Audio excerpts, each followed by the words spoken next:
We need to do a little bit of work on an RC car. And yeah, it's the Traxxas two-wheel drive. This is probably one of the most common RC cars that you find out there, guys. And I'm pretty sure the motor blew out, but let's find out. So, steering works just fine. That means the battery's working and the receiver's working. Now, let's try and do the motor. Pull the trigger. Now we're getting an input with the ESC. That means the receiver's working, the battery's working, and the ESC is working. But we're not getting anything with the motor. So, let's swap it out for one of these over here. Now, the options that we have is the Tamiya. I think this is like a 23 or a 25 turn.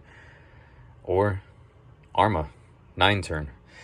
Now, I don't think we're going to be using that Tamiya because of that short shaft. So, we're going to go with this Arma, 9 turn. Plus, I think it's going to give us a little bit more speed because we're going from a 12 turn.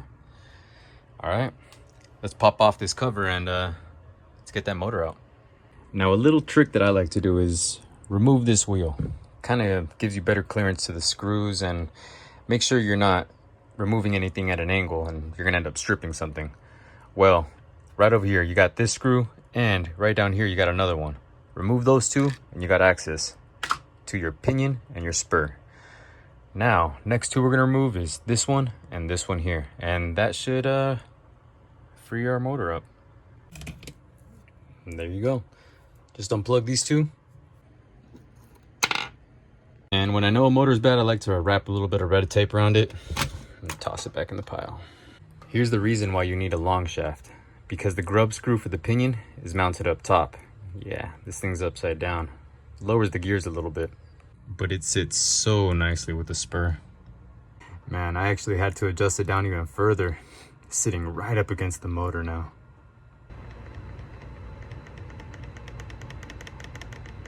Now, once you get those two screws and your cover back on, you can throw your wheel back on, and I think we're ready to test now. All right, plug the red to the red, the black to the black. Make sure your transmitter's on. And let's turn on the car. Servo works and throttle.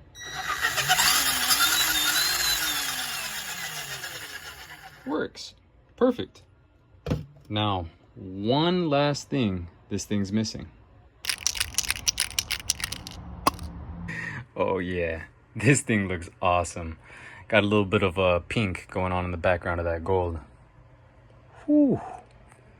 Well guys, that's how you swap a motor on a Traxxas Slash two-wheel drive. Make sure to check out our memberships for exclusive content, discount on some tires, and see you guys next week. Peace.